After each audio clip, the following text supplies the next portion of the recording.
TRS హయాంలోనే కృష్ణా జలాలపై తెలంగాణకు తీరని అన్యాయం జరిగిందని కేసీఆర్ హరీష్ రావులు చంద్రబాబుకు మోకరిల్లి 811 టీఎంసీలలో 299 టీఎంసీలే చాలని సంతకం పెట్టి రాష్ట్రానికి శాశ్వత వరద శాసన రాశారని ముఖ్యమంత్రి రేవంత్ రెడ్డి ధ్వజమెత్తారు.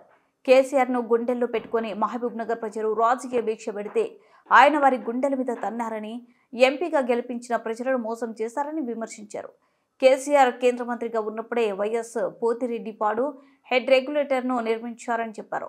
మార్చూరి వ్యాఖ్యలు బారస పార్టీని ఉద్దేశించిన కేసీఆర్ 100 ఏళ్ల పాటు ఆయుర ఆరోగ్యాలతో ప్రతిపక్షంలోనే ఉంటారని, తాము అధికారంలోనే ఉంటామని తెలిపారు. శనివారం శాసనసభలో గవర్నర్ ప్రసంగానికి ధన్యవాదాలు తెలిపే తీర్మానంపై సీఎం ప్రసంగించారు.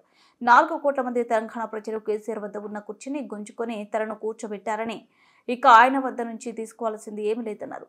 కేసీఆర్కు ఉన్న ప్రధాన ప్రతిపక్ష నేత పదవి కేటీఆర్, హరీష్ రావులకు అవసరమని చెప్పారు. ప్రాణహాని ఉందని, కేసీఆర్ కుటుంబానికి దూరంగా పోలీసులు భద్రత నడుమ ఉంటున్నారని ఆరోపించారు. ముఖ్యమంత్రి ఉన్నప్పుడు కూడా కొన్ని కేసులు తీసేస్తే కోర్టులకు వెళ్తే కొట్టేసిండ్రు. ఈరోజు ముఖ్యమంత్రి ఉండి నేను కూడా నిన్నమన్న కోర్టులో పోయి నా మీద రాజకీయ కక్షతో పెట్టిన కేసులైనా ముఖ్యమంత్రి హోదాలో కూడా నిన్నమన్న కోర్టుకు పోయి నించొని న్యాయస్థానాలను గౌరవించి ఆ కోర్టు కేసులను అన్నిటిని కూడా మనం చూస్తున్నాం.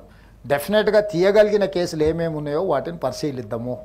ఎందుకంటే మనం ఇక్కడ కూర్చొని తీసేసిన కోర్టులు ఆమోదిస్తలేవు. నేను అందుకోసమే వాటిని జాగ్రత్తగా గమనిస్తున్నా.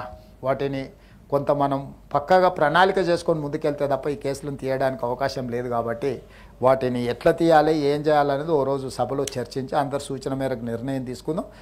ఏదైనా విషయం వస్తే న్యాయస్థానాలలో ఏ విధంగా ఎదుర్కోవాలో ప్రభుత్వం మనం అందరం కలిసి ఎదుర్కొందాం. రాజకీయ కక్షా సాధింపులో భాగంగా ఏవైతే పెట్టినరో వాటిని చేద్దాం. అదేవిధంగా ఉద్యోగాల డిఏలు కానీ రిటైర్మెంట్ బెనిఫిట్స్ గురించి ప్రస్తావించారు.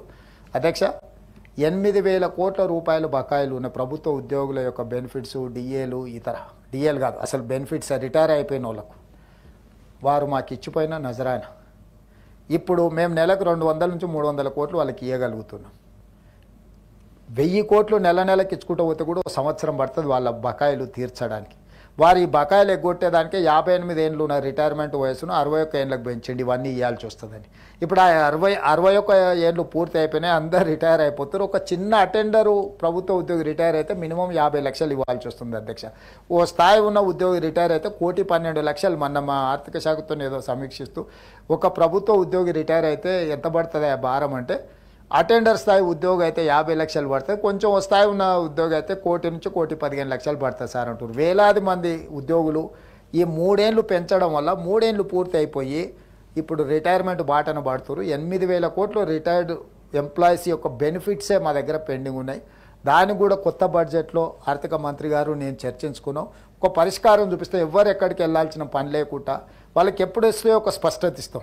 ఒక కార్యాచరణ చేసుకొని రిటైర్డ్ ఉద్యోగులకు కూడా ఒక నమ్మకం కలిగించి వాళ్ళు కూడా వాళ్ళ జీవితాన్ని ఒక ప్రణాళికబద్ధంగా నిర్వహించి ఈ ఫలానా నెల నా డబ్బులు వస్తాయంటే అతను ఎక్కడైనా సర్దుకోవడమో చెప్పుకోవడమో ఇచ్చుకునే వాళ్ళకు కూడా తారీఖు చెప్పుకోవడానికి ఉంటుంది.